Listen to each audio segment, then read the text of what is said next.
Hello friend, welcome back आपके अपने YouTube channel सत्य मंत्रा में। मैं हूँ एपी सिंह। तो हम फिजिक्स में आपको पढ़ा रहे थे सदिश से जो चैप्टर हमारा पूरा हो गया था।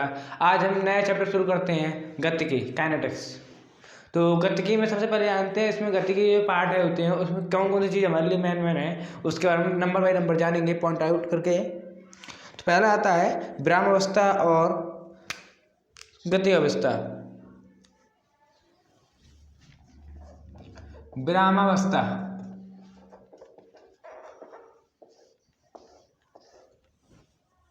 तो विरामावस्था दोस्तों क्या होता है, किसी वस्तु की स्थिति में समय के सापेक्ष अब परिवर्तन नहीं होता है तो उसको विरामावस्था कहते हैं। जैसे कि ये कोई मान लीजिए ये वस्तु है, एक समय के साथ साथ यहीं पर रहे, मतलब अभी भी यहाँ पे है, आज से अभी से 5 मिनट बाद भी यहीं पे है, तो इसका मतलब ये विरामावस्था में है। 5 मिनट पहले भी यहीं पे थी, अभी भी यहीं पे है, मतलब ये वस्तु विरामावस्था में है। उसी बार दूसरा पॉइंट हमारा आता है गतिज अवस्था।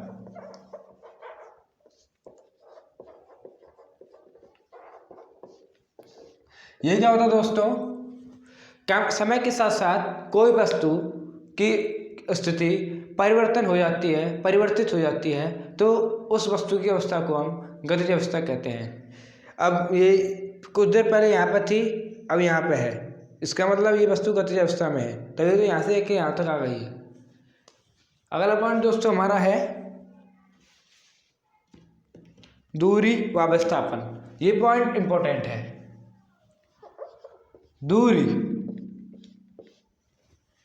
दूरी क्या होता है दोस्तों, कोई वस्तु किसी मार्ग पर, किसी पथ पर, किसी रास्ते पर जब चलती है तो उसके द्वारा तय की गई लंबाई को ही दूरी कहा जाता है। जैसे कि कोई रास्ता है, यहाँ पर एक व्यक्ति है, यहाँ से लेके यहाँ तक इतने रास्ते में, फिर थोड़ी देर बाद फिर दोबारा लौट के ये कोई दूसरा रास्ता है, बीच में कुछ बना हुआ मान लीजिए, यहाँ पर बीच में कुछ शॉप वगैरह है, यहाँ पे कुछ और दूसरी चीज़ है।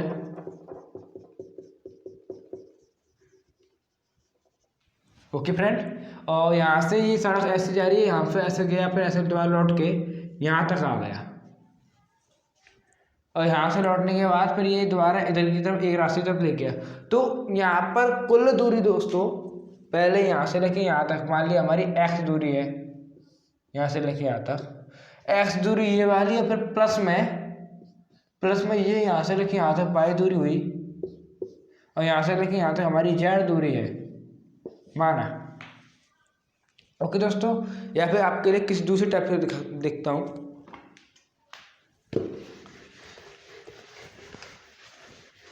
एक ट्रायंगल टाइप में समझाऊंगा तो आपके लिए और अच्छा रहेगा।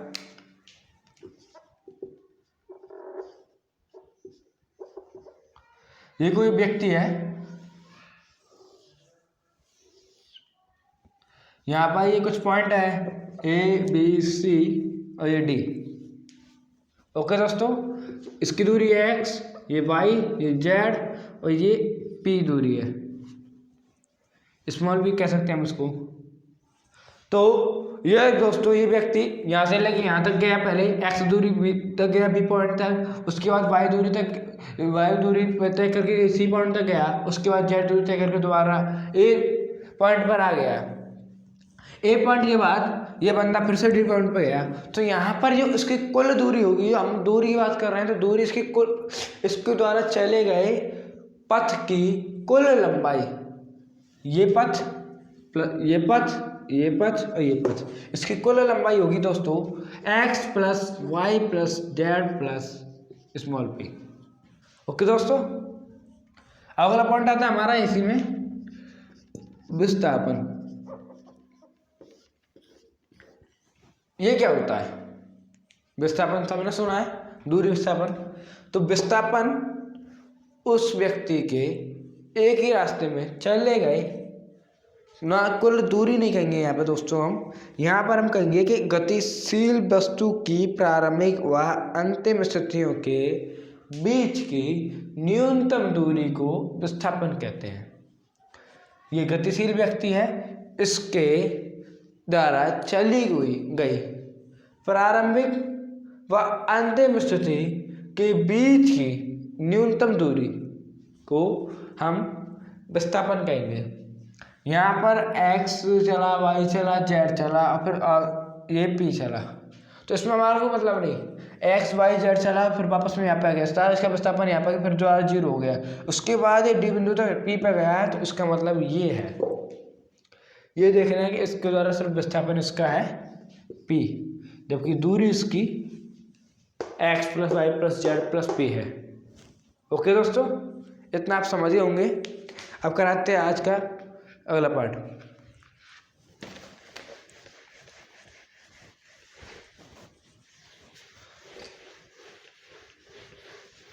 अगला पॉइंट है दोस्तों चाल। ये क्या होती है? चाल होती है दोस्तों किसी वस्तु द्वारा एकांक समय में तय की गई दूरी को ही उसकी चाल कहते हैं। क्या दोस्तों? किसी वस्तु द्वारा एकांक समय में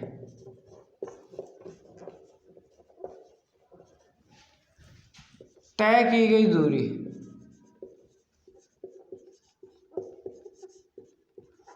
को ही उसकी चाल कहेंगे।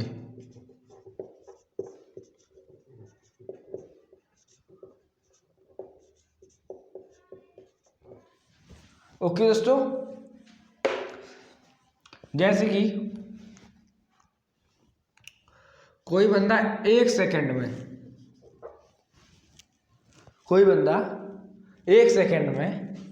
1 मीटर दूरी तय करता है। तो पहले इसका मैं फॉर्मूला आपको बता दूं, चाल बराबर होता है दूरी बटे समय। जब आप समय को एकांक कर देंगे अर्थात समय का मान 1 कर देंगे तो अपने आप चाल का मान दूरी के बराबर हो जाएगा। ओके दोस्तों, तो वही मैं कह रहा हूँ, कोई बंदा 1 सेकंड में 1 मीटर दूरी तय करता है तो इसका मतलब उसकी चाल है v बराबर इक्वल टू 1 मीटर पर सेकंड। अगर कोई बंदा 1 घंटे में 20 किलोमीटर की दूरी तय करता है तो इसका मतलब इसकी चाल 20 kilometre per our. Okay, note कर लीजिए।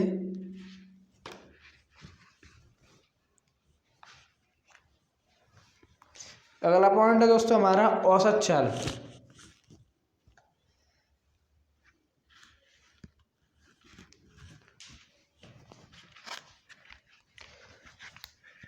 औसत चाल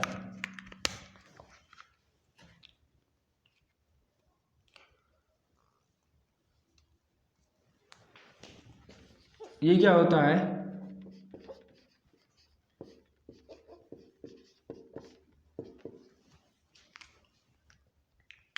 दिए गए समय अंतराल में, कोई समय अंतराल हमको दिया है t1 से t2 तक, तो दिए गए समय अंतराल में किसी कण द्वारा तय की गई दूरी व उस समय के अनुपात को औसत चाल कहते हैं।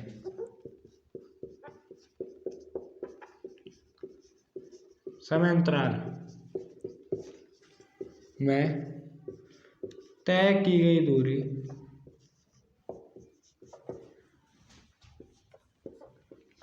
व दिए गए समय अंतराल में तय की गई दूरी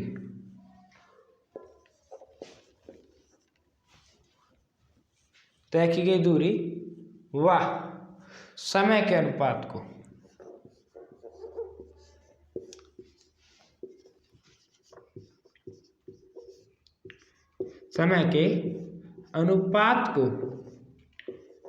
औसत चाल कहते हैं।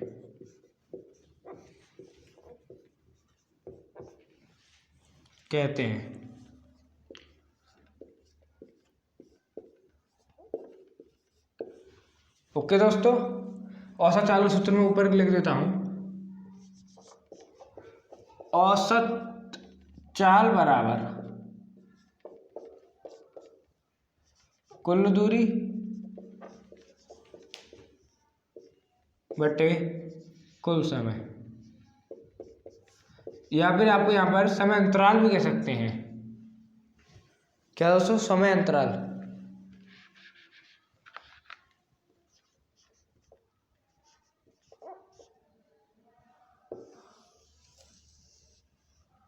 अगर आप नोट करना चाहें तो नोट कर सकते हैं।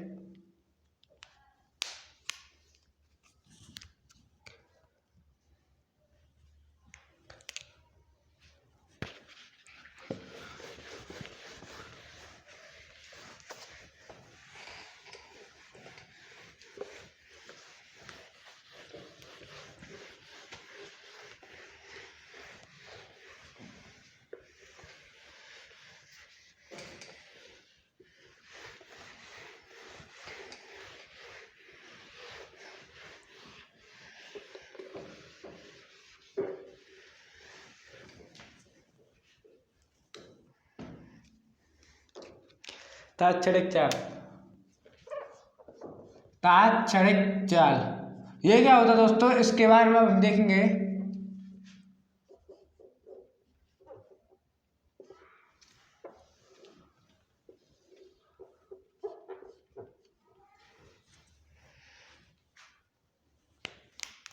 किसी विशेष क्षण पर वस्तु के द्वारा तय की गई दूरी को उसकी तात्क्षणिक चाल कहते हैं।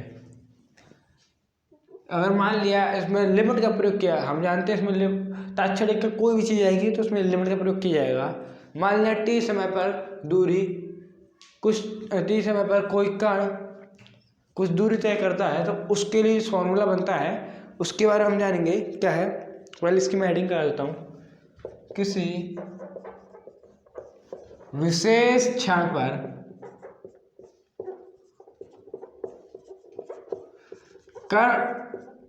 कण द्वारा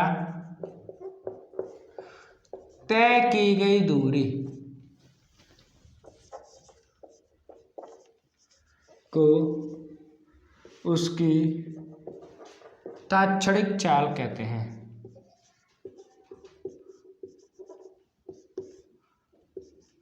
चाल कहते हैं।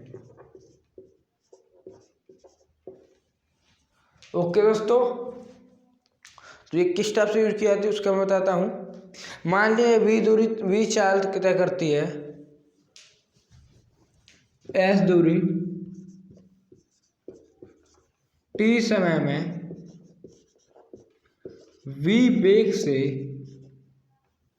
वी हमारा वेग है, इस वेग से कोई वस्तु वी चाल मान लीजिए, वेग मान लीजिए, यहाँ पर चाल माने तो ज़्यादा बेटर होगा।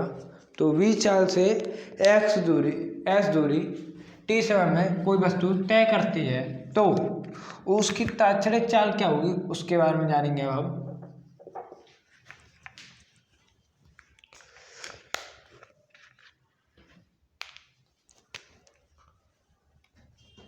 उसकी तात्क्षणिक चाल, तात्क्षणिक चाल v बराबर लिमिट का प्रयोग होगा दोस्तों। यहाँ पर लिमिट t टेंड्स टू 0, उसके बाद होगा, हम जानते हैं चाल बराबर दूरी बटे समय होता है, इसीलिए delta s upon delta t, अर्थात कुल समय बटे कुल दूरी बटे कुल समय, और यहाँ पे तात्क्षणिक के लिए लिमिट t टेंड्स टू 0। इसका अगला कॉलम बनता है अवकलन के रूप में बन जाएगा ये ds अपॉन dt।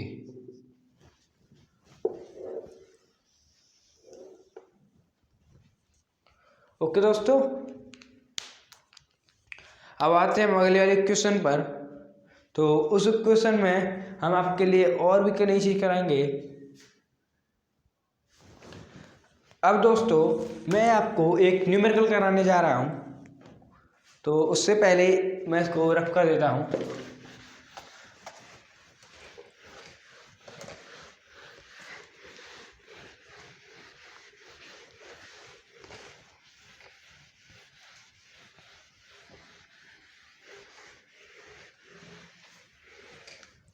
तो देखिए दोस्तों,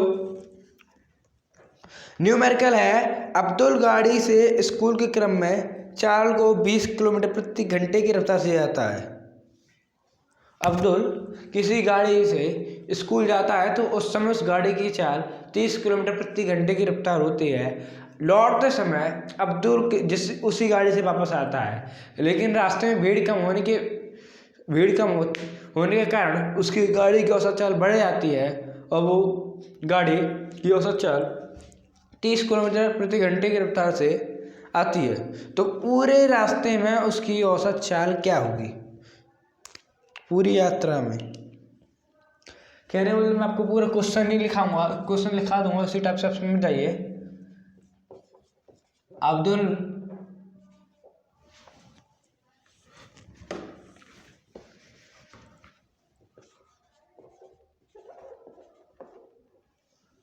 अब्दुल अपने स्कूल से अपने घर से स्कूल तक गया।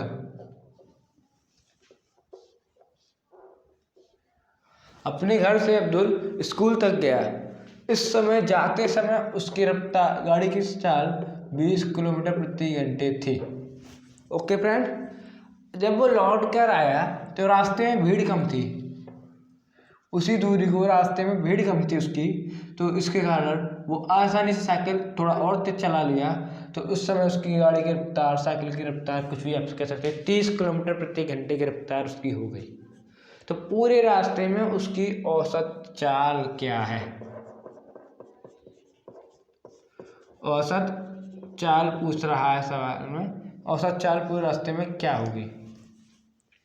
निकाल दे दोस्तों इसका भी आंसर।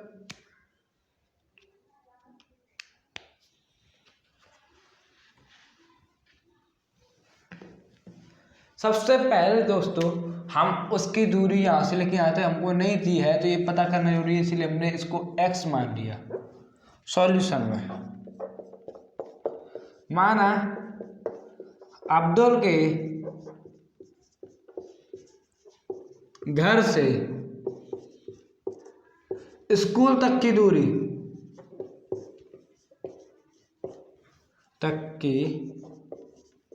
जो दूरी है इज इक्वल टू x होगी। ओके दोस्तों, ये दूरी हमने x मान ली। तो इसके बाद क्या कह रहे हैं कंडीशन में, दूसरी कंडीशन जो हमारी आती है उसमें क्या कहता है कि अब यहाँ से वो वहाँ तक जाता है तो उसकी चाल 20 किलोमीटर प्रति घंटे की होती है। अतः घर से स्कूल तक अब्दुल को जाने में लगा समय बराबर। समय बराबर क्या होता है दोस्तों? हम जानते हैं चाल बराबर दूरी बटे समय, इसीलिए समय बराबर दूरी बटे चाल।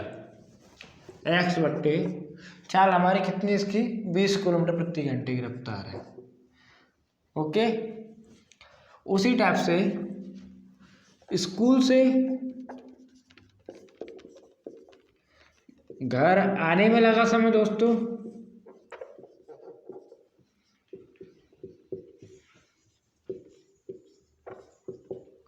स्कूल से जब वो बंदा घर लौट कर आएगा तो उसको कितना समय लगेगा? x/30।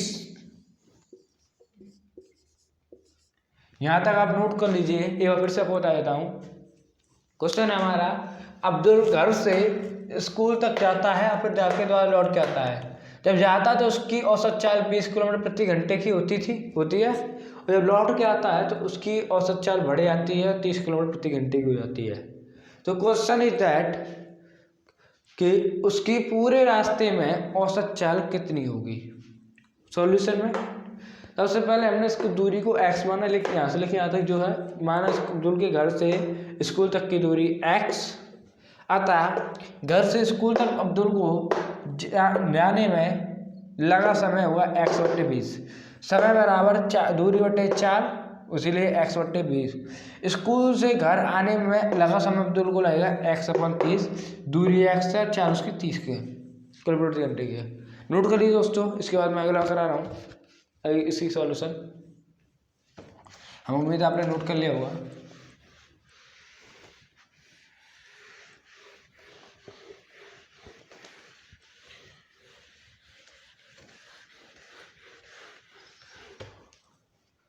तो क्वेश्चन है, अब देखिए पूरी यात्रा की औसत चाल, हम फॉर्मूला लगाएंगे इसमें। पूरी यात्रा की औसत चाल बराबर कुल दूरी बटे कुल समय। हमसे यही तो पूछ रहा था, v बराबर पूरी यात्रा की औसत चाल कितनी होगी, तो कुल दूरी बटे कुल समय। v बराबर दूरी कितनी दोस्तों, x गया और x आया, ठीक है। तो x प्लस x, जाने में x लगेगा और आने में x लगेगा, तो इसीलिए x गया प्लस x से आया अपॉन कुल समय। किस समय से गया था, x/20 और आने में कितना समय लगा, x/30। तो x/20 प्लस x/30 v बराबर। अगला प्रोसेस में x प्लस x 2x, इसको कैलकुलेटर आप सॉल्व करेंगे तो ये निकलेगा 60 upon 3x plus 2x। Okay दोस्तों, आगे सॉल्व करें। v बराबर 2x अपॉन 5x अपॉन 60। इसको आगे सॉल्व करेंगे तो b बराबर हमारा निकल के आता है दोस्तों, इसमें से x कटेगा, कुल मिला के हमारा बच्चे का काटने के बाद 24। क्योंकि ये चाल है इसीलिए इसका मात्रक होता है किलोमीटर प्रति आवर। नोट कर लीजिए दोस्तों, एक बार फिर से आपको बता दूं, पूरी यात्रा का औसत चाल बराबर कुल दूरी बटे कुल समय, ये फॉर्मूला होता है। हमने कुल दूरी x जाने में लगा, x उसको आने में लगा, तो x प्लस x।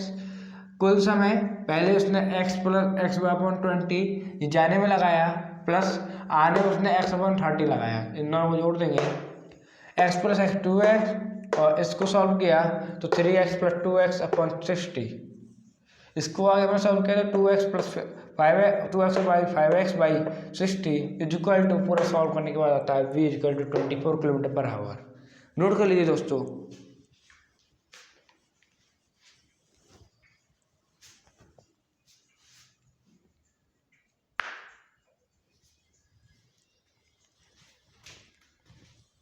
दोस्तों हमें उम्मीद है वीडियो आपको पसंद आई होगी। पसंद आई तो लाइक करें, कमेंट करें, शेयर करें दोस्तों के साथ। मिलते हैं आपसे अगली वीडियो में। इसका नेक्स्ट पार्ट लेके चैनल को सब्सक्राइब करिए, बेल आइकन जरूर दबा दें। तब तक के लिए धन्यवाद।